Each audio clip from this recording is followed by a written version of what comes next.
Welcome to the Untypical Parent Podcast. It's a podcast for parents in additional needs families, and I'm your host, Liz Evans. This is the place to find your reassurance that there is no such thing as a perfect parent. It's here to make the hard bits feel lighter and the good bits brighter. Just quickly before we get started, are you looking for practical ways to support a child experiencing school anxiety?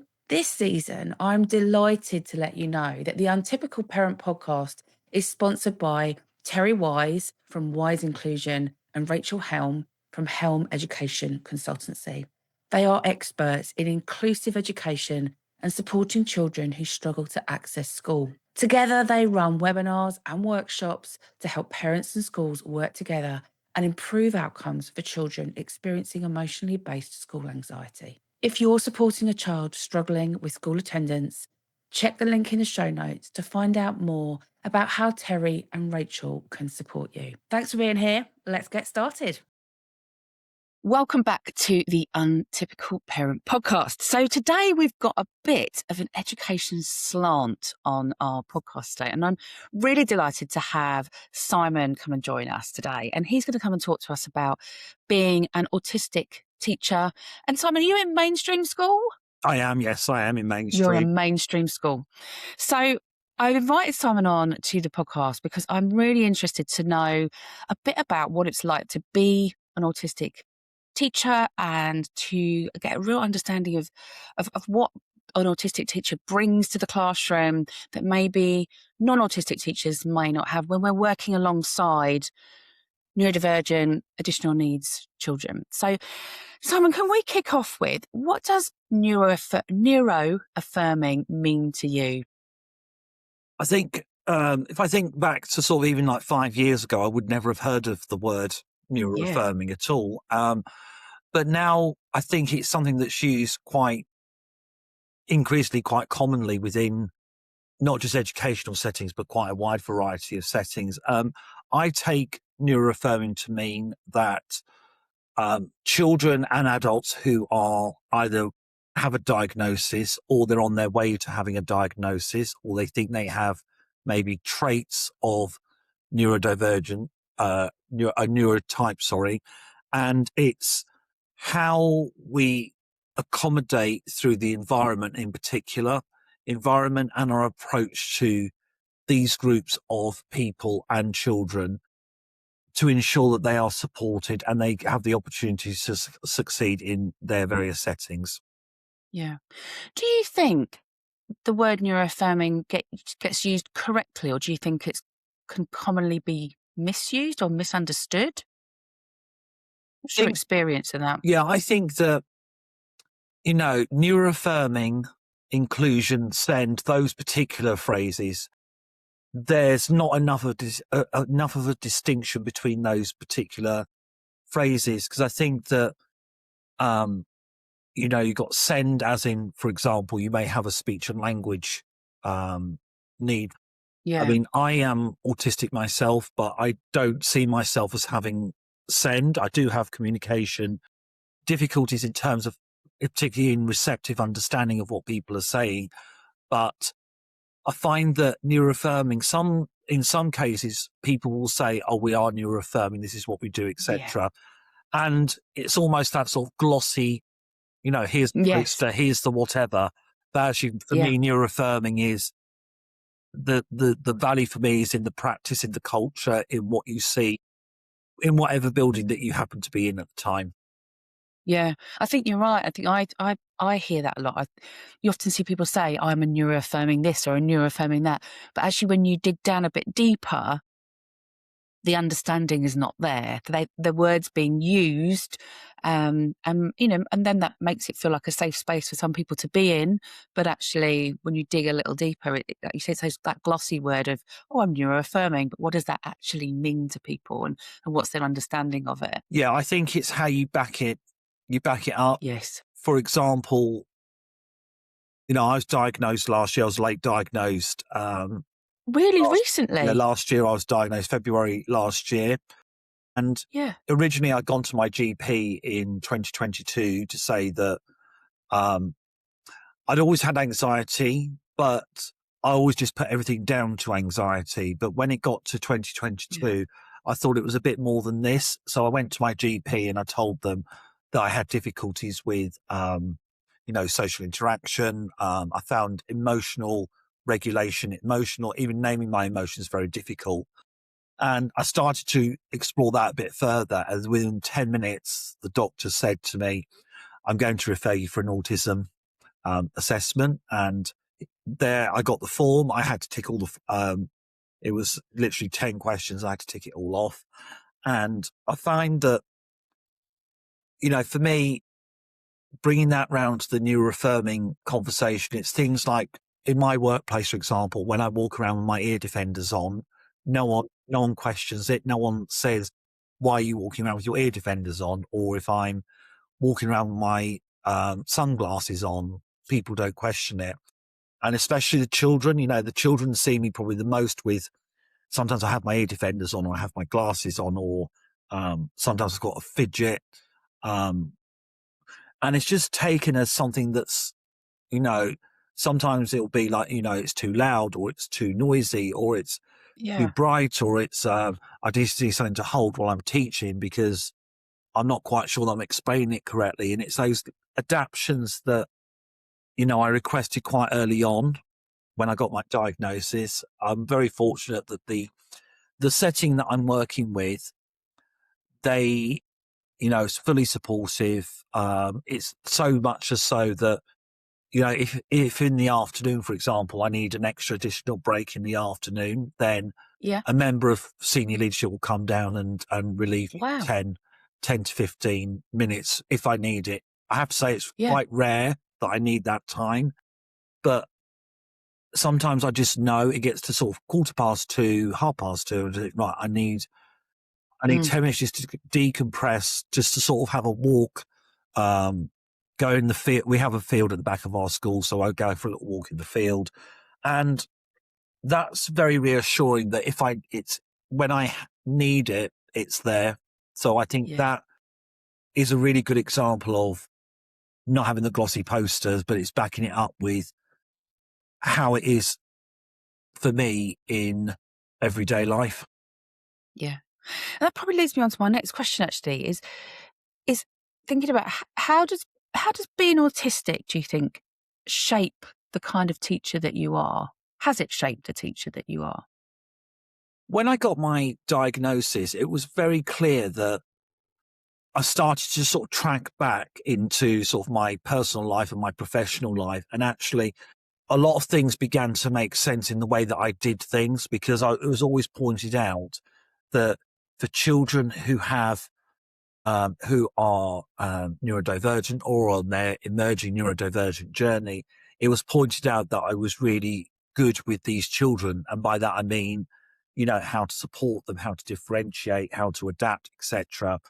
And I just thought that, well, everyone must do that. Everyone must, make those adaptations for those children. But, people increasingly now will say, how did you know to give that child, that extra visual? Well, I said, well, I can just see that child is in a state of task paralysis, for example. They don't know how to start on the task, even though the child's giving the impression that they're listening, they're paying attention. But actually, you can see when they've moved from, say, the carpet to the table, you can just sense that they're not quite sure of what to do. And sometimes children don't always have the confidence to say, I don't know, I don't understand, or it manifests itself in that sort of escalated behavior in terms of,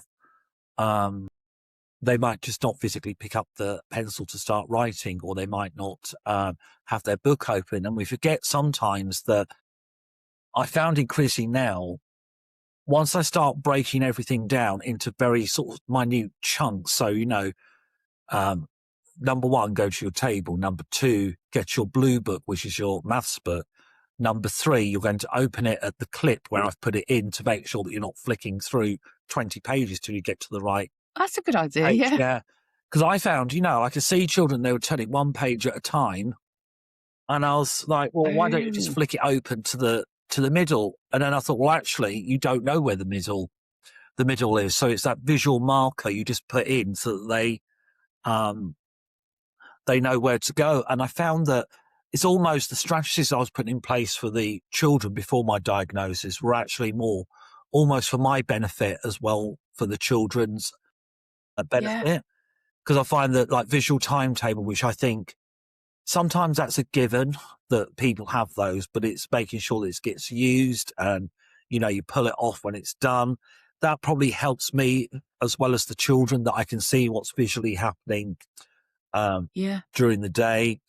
And yeah, it's almost that the strategy is like, I'm sitting at my desk at the moment because my Friday is my consultancy day. So I'm at home, I'm working on my business stuff at home. My desk at the moment is quite chaotic in terms of how it looks, which is actually more, I think I've got a few ADHD traits going on there. And interestingly, I'm undergoing ADHD assessment Okay. at the moment. And, if I look at my desk, I can see that, everything's where I think it needs to be. And I know where everything is in order to get it. But sometimes I think, if someone came round, I'd be quickly tidying it all up to make sure it looks to the other Okay. person that I know what I'm doing. But it's almost all that chaotic stuff, which I know it gets done in the way that I need to get it done. But I find that the strategies that help me the most almost translate into ones that children latch onto. Yeah. Yeah. Yeah. And what a great kind of, you know, using the word role model, but, for them to have this positive connection with adaptations, that it's okay for things to be adapted to support you. And often I think we as parents or as teachers or adults working with children, we often present as we've got it all together, we're all perfect, we've got it all together, we've got it all now. And like you're saying, we get diagnosis late in life. And I love the fact that your desk is chaotic, so is mine. um that I love the fact that you know where stuff is on yours. I don't. Mine's very messy, and I've always lost something.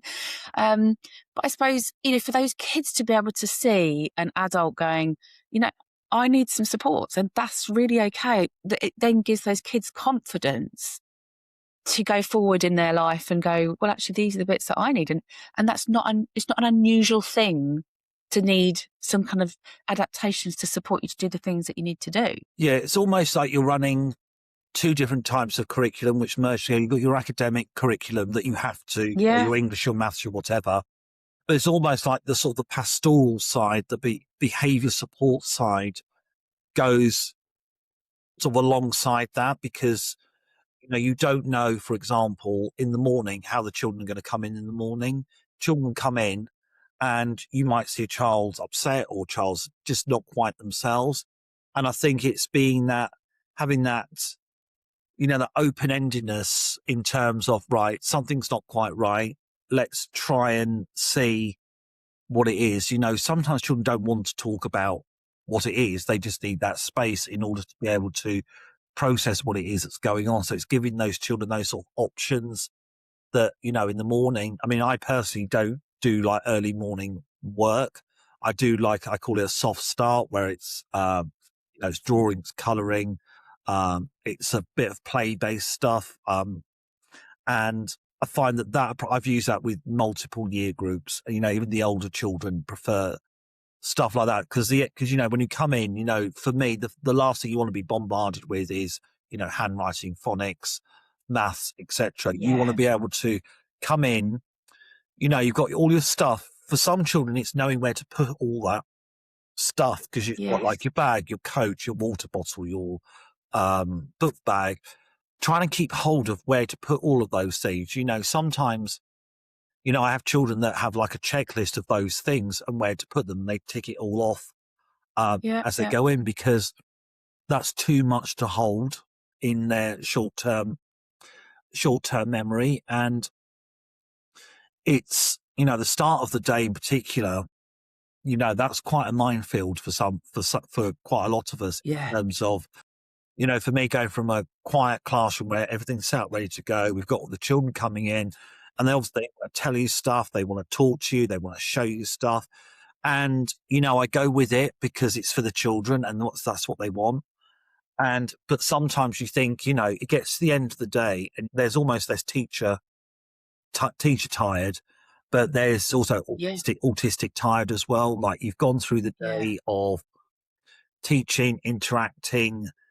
You're having to deal with sometimes routine changes during the day where, let's say an assembly has had to be moved because of something else that's happened. Yeah. Uh, Yeah. I mean, I probably give the impression that I probably roll with it, which I probably on the whole do. But then I get to the end of the day and I think actually, I'm tired. I've managed all this stuff during the day. Yeah. And in a way, I'm quite grateful that I have my commute's quite a long one. It's about an hour and a quarter each way, Okay. each way. Yeah.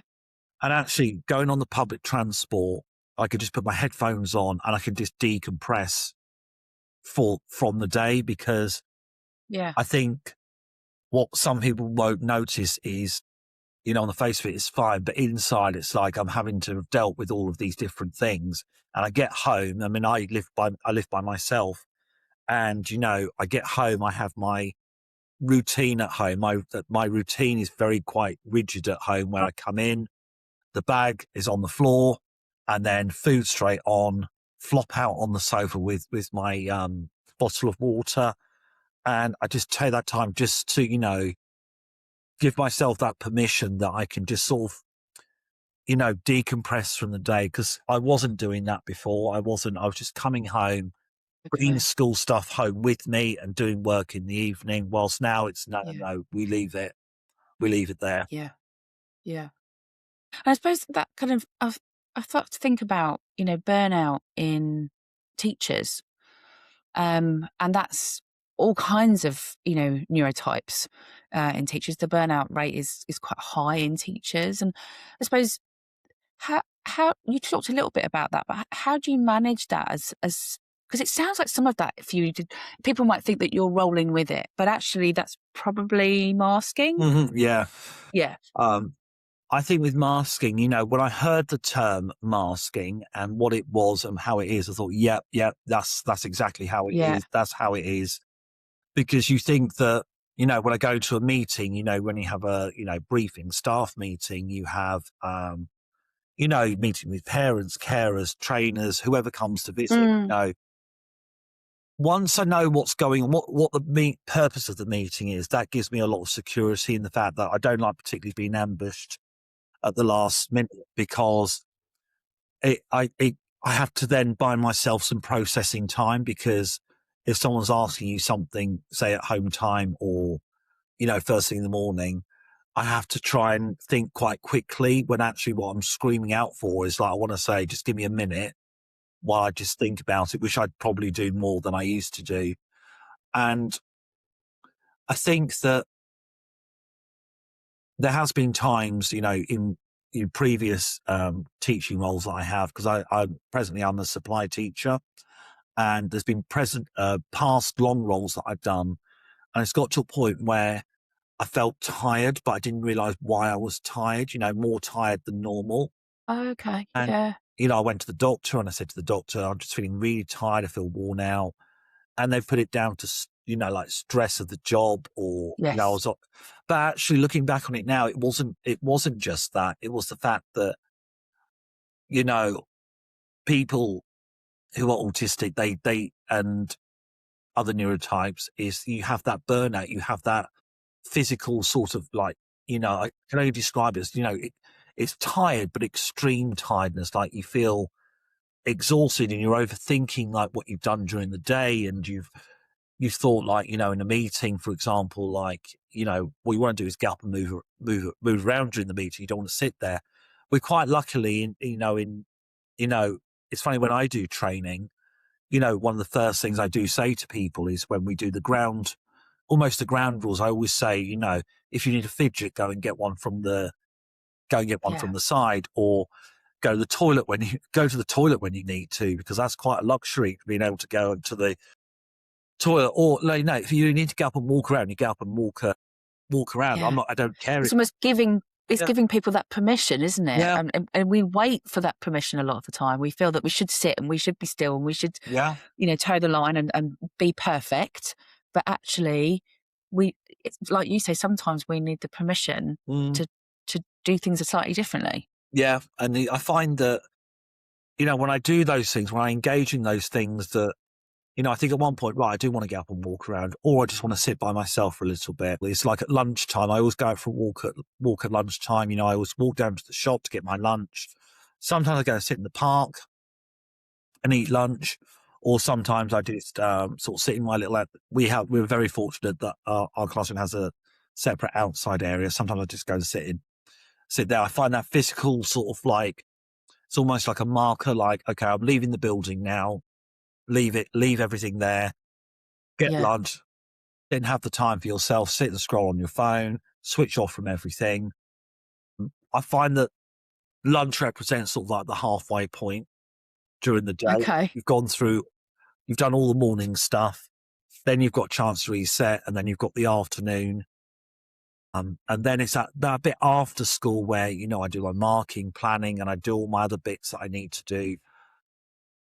In a way, because there's no one else in the room at that time, it's actually quite satisfying that, I've got a chance to see, right, this is what we've achieved today. This is what I need to do for tomorrow. But at the same time, it's my downtime. My downtime to think, right, I can just step back for a little bit, take stock of what's happened today. After school, sometimes I'll stay for an hour, sometimes I'll stay for 2 hours or whatever after school, getting my stuff done. I'm in control of that time and how I use it. When I think about parents, and you're working alongside parents, because teachers aren't just teachers to the kids, are they? But it's almost like a team approach. Both my parents are ex-teachers, so I think I've been well schooled in teaching. And also diverted away from teaching because I did want to be a teacher, and they both said, "Don't do it." Um, but it is a team approach, and you will be working alongside parents. Do you find that being autistic yourself helps that team working with parents, because especially around your neurodivergent kids? I think that, being neurodivergent, it probably for me gives me something. It's given me almost a different, renewed viewpoint in how I Yes. do things. Previously I would have said that, children who are neurodivergent send behavior. It would be that point of going to the parent and talking about, oh, this has happened with the behavior today. Well, actually, when I think about it now, if something has happened in terms of, let's say, distressed behavior, I could prefer to call it distressed rather than Yeah. challenging behavior. There's always Yeah. something behind it.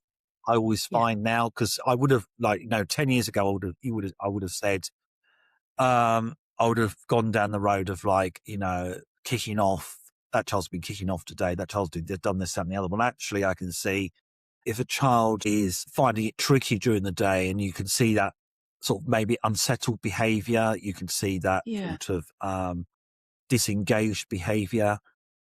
I now think, right, if it's disengaged, right, is the task pitched correctly? Does the child have enough there?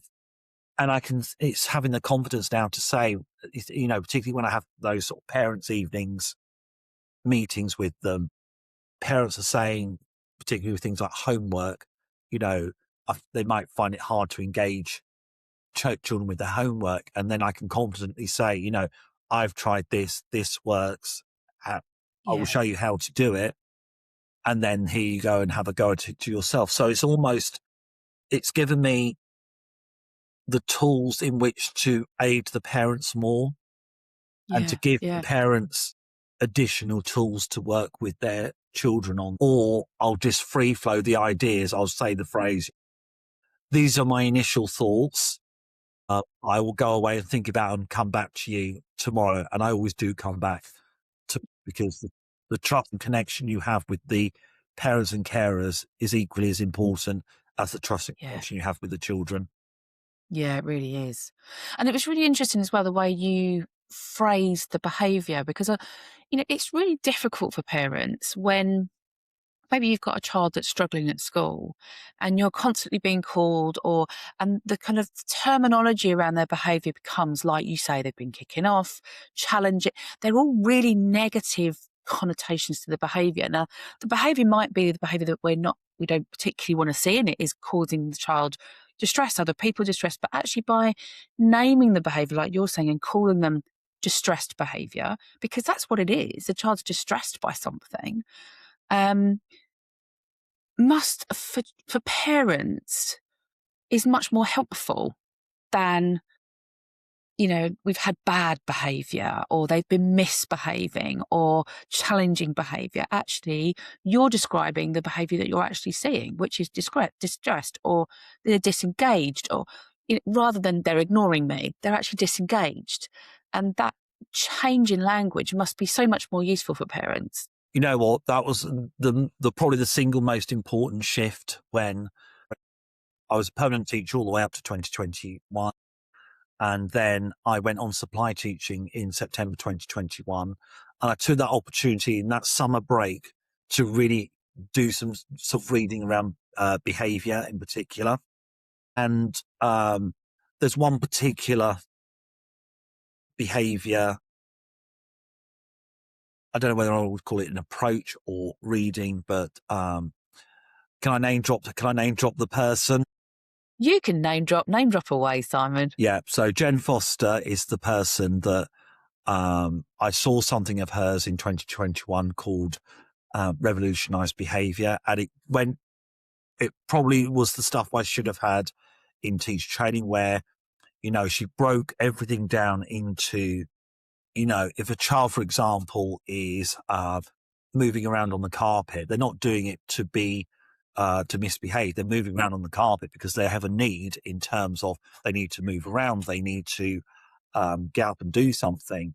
And when I shifted from seeing that, as you said, the misbehavior, the bad behavior, whatever, to seeing it as need, that really opened my eyes into, how I support the behavior rather than manage the behavior. Yes. Because if I can see a child moving around, it means they need to get up and go for a walk, or they need to, maybe give the books out, or a child might say, I need to go to the toilet. Well, actually, if we read into that, child actually will probably need to go to the toilet, but they actually want to walk to the toilet at the same time, which is giving them that movement that they so need. You can see now that it's almost that child development and that sort of brain stuff, I'm going to call it, the stuff we find out about the brain, or, when I sort of did the reading about, the amygdala, the prefrontal cortex, the hippocampus, all of those bits, I was quite taken aback when the threat comes, your amygdala's going off,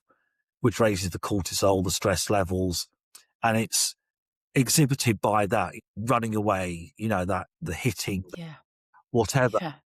It's going behind that to see, well, actually, what's caused it, what's caused that to happen. And, when I sat next to a child once and just didn't say anything, that child almost de-escalated really, really quickly. And I was like, oh my goodness, what I've read in the book really does work, because I now know that when I'm calm and quiet and regulated myself, the child sees it. It could be an 11-year-old, they'll see it and think, well, he's not getting cross, he's not getting upset, he's just sitting there. Why is he just sitting there?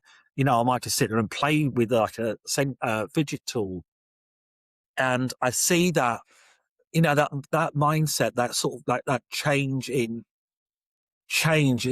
being really powerful to see it in practice, to see that, there's a different way of doing it. Well, actually, is it a different way? Is it the right way?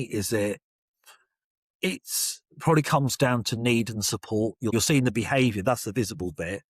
But underlying that, I mean, we talk about, I think icebergs, we see the behavior, but then the feeling and the need is underneath the icebergs. You don't know how they're feeling. You don't know what they need until they demonstrate that to you, or maybe point to it on a chart, because, when we're de-escalated or dysregulated, verbally, everything goes, because we're in that moment of dysregulation, the last thing you want to do is have a conversation about this, that, and the other, because the priority has to be safety and calm. But definitely moving towards all of that Yeah. was powerful. And I think Yeah.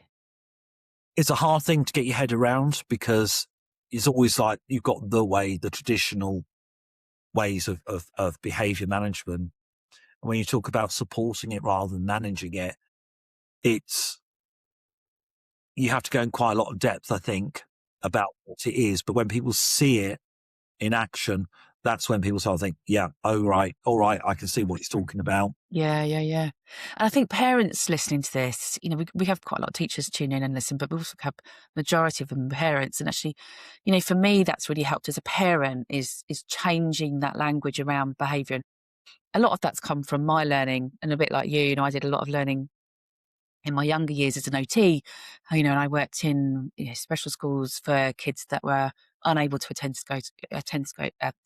mainstream school because of their behaviours. And a lot of those kids, there was safety issues, very high stress levels.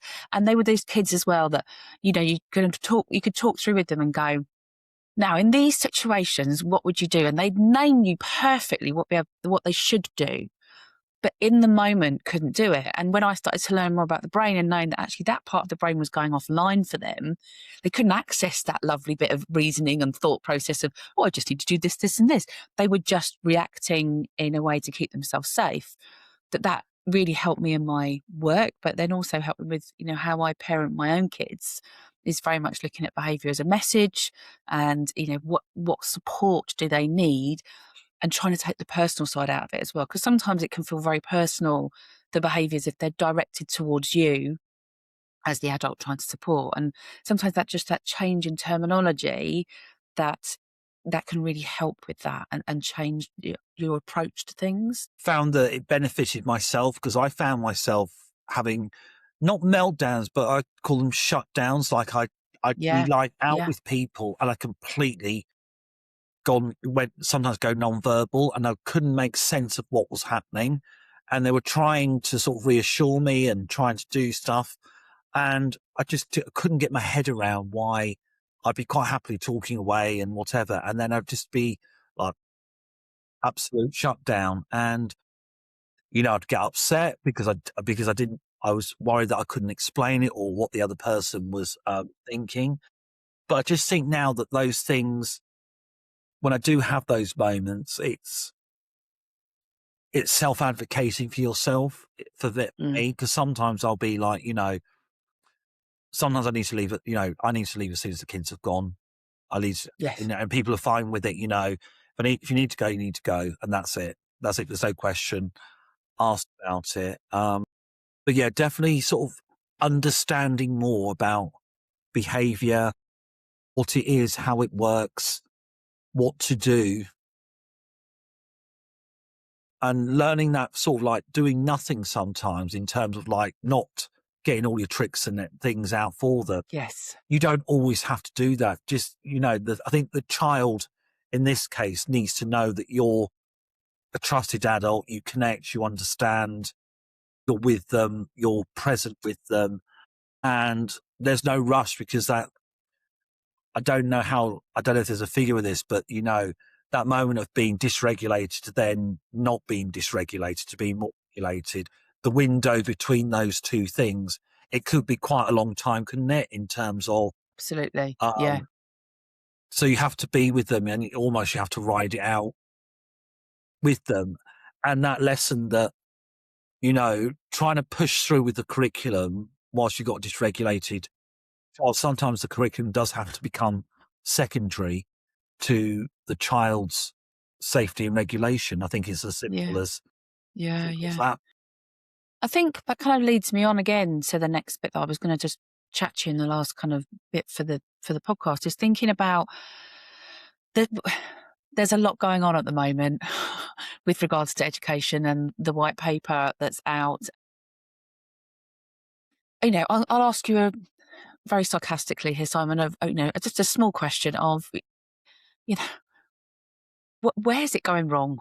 where is education going wrong at the moment for these, I think children in general, because I speak to people that have got neurotypical kids and their kids are struggling. I've got a neurotypical son, and he's finding education difficult. He's had really bad ups and downs and how he's felt about things and the stresses and the way that education is delivered now.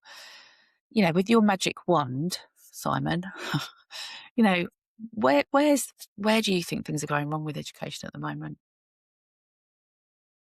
I mean, I think, you know, if you look at if I talk about my job as a teacher, you know, a teacher's job is to plan, teach and assess. That sounds quite simple, Yes. really, when you put it like that. But when you add in you're supporting behaviour, you are meeting with other people, you are supporting parents, carers, you are having to do statutory things such as, you know, testing, for example. And I think for me, when the government said that they were going to sort out, you know, look at the SEND stuff in particular and come out with the white paper, I thought, okay, this is a good chance for things to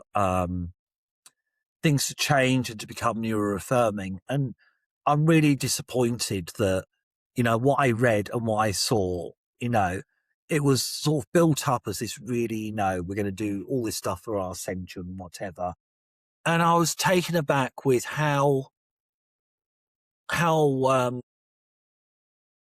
it fell way below my expectations in terms of what it was. I just think, you know, a child who has an EHCP, you know, their EHCP is a legal document and it's there for it's individualized, personalized support for that child. And for me, when I pick up an EHCP and I read through it, I thought, right, this is what we have to do. These are the stuff that children have to do. And that seems straightforward. I think the waters for me have been muddied quite a lot now with the introduction, you know, ISPs. And it's almost the process seems more complicated. And I think for me, ultimately, the children lose out in terms of things. And I think that if we were to go to particularly people with lived experience, we would tell you how it was for us as children. You know, I probably had an okay school life, but actually now I know that I didn't have the perfect school life as a child. It was hard work because of being autistic. So I'd almost think like that all the stuff that we know is neuroaffirming and it works for children. I think all those inclusive approaches don't just work for the neurodivergent children. It works for everybody. No. You know, Yeah. you can have a neurotypical child walk in the morning. They could be having a bad day. And so do we deny those children the stuff that we have for the neurodivergent children? You know, if a neurotypical child wants a fidget, for example, for me, they're going to have a fidget to help them with their anxiety, you know. I have there's one story that I have which has always stood out for me. I had a child years ago who came into school. Child was very upset. Child didn't have a diagnosis and they were very upset and they were able to check in that they felt sad. And when I started to sort of strip back why they were upset, they were really worried that the cats that they hadn't been fed in the morning, and mum was in a rush and they were in a rush to get out to work, to get to school and whatever. So I phoned the mum up and said, this is what was happening. And the parent on the phone, luckily, was working at home on that particular day.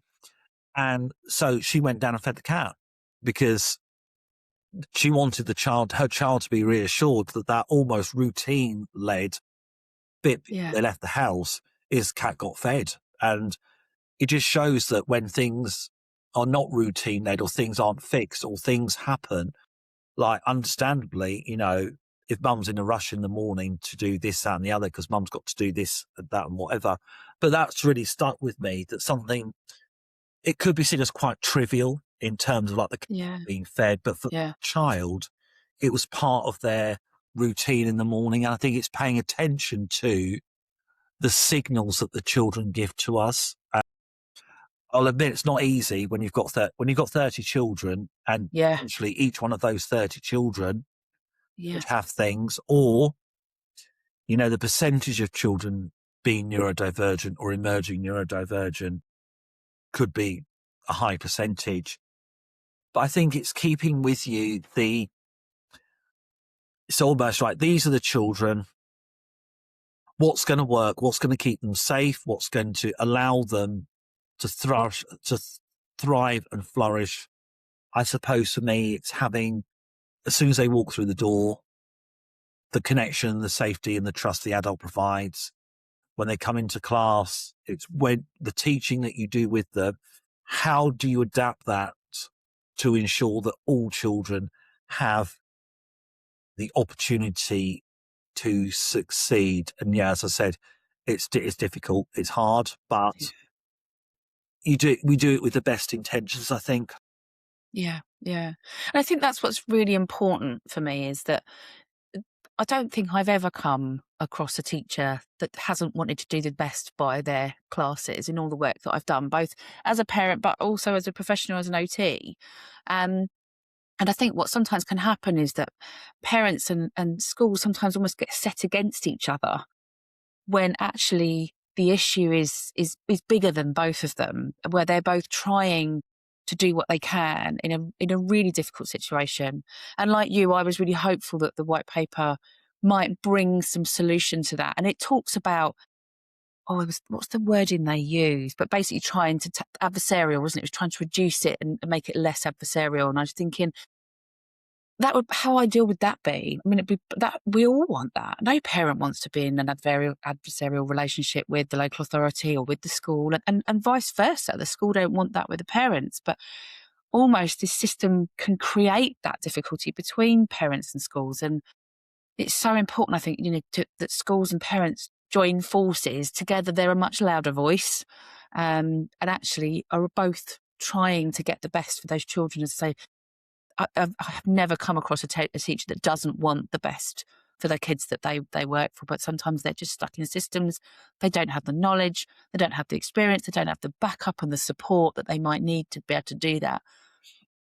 And I suppose, like you, I was quite disappointed by the white paper and what that is going to bring, I think, for parents, and the additional load on schools. Yeah, I think that's one of the big things that's come out in the, when I read through particularly, Department of Education, like social media posts, for example, there's a lot mentioned about parents and children and whatever, but there's very little mention of teachers and staff. And in effect, what it is, there's additional workload there. So to me, it just like it's added onto the send paperwork that happens already. Yeah, yeah. So, and I think we will wrap it up there. Thank you ever so much for coming on to talk to us about kind of the education side of things. It's really interesting to get a teacher's side of things, but also an autistic teacher's side of things as well. And, I think the class that you have are very lucky to have you and they work with you, especially those neurodivergent kids, and showing them how life can be as a grown up, and how we can ask for, adaptations, and that's okay, and how we support ourselves, and what an advocate for that you are. So thank you ever so much for coming on to the podcast. I will leave all your contact details, because you, as you said, you do have your own company. Do you just to finish off, do you want to say a little bit about what you do as part of your private work? So I set myself up last year as an autistic teacher and consultant. So at present, I deliver training to local authorities, schools. I've been to parent groups. I've done some work for the National Autistic Society as well. But it's not limited to autism. I've done stuff on ADHD, PDA, dyslexia. So if you're a setting, group, etc., in need of some training or advocacy even, the best way to probably get in touch is via Instagram, which is at Neuroaffirming with Simon. Or I have a website, which is www.neuroaffirmingwithsimon.com. So they're the best two ways of getting in touch. Perfect. And I will put those links in the show notes. And I'll also put a link for your shout out for Jen Foster as well. We'll put her in there as well, because I know she's got some fabulous stuff that would be probably very interesting for people. So I'll put that in as well. So that just leaves me to say thank you ever so much for joining me, and so take care. Thanks very much, Liz. Thank you. I've learnt a lot since starting my own podcast, mostly by getting things wrong first. There was even a point where I nearly didn't have a podcast at all, until, like most things in my life, I found a way to make it fit my brain and my life. Turns out the typical podcasting advice doesn't fit everyone. Who knew? That's exactly why I created the Untypical Podcaster Lab. It's for people who know they want to start a podcast, but need a way that works for them, not somebody else. I'll guide you from your first brainwave to your first published episode, one step at a time, in just 2 weeks. If that sounds like something you've been looking for, you'll find all the details in the show notes. I'd absolutely love to help you get your podcast out into the world. Take care, and I'll see you soon.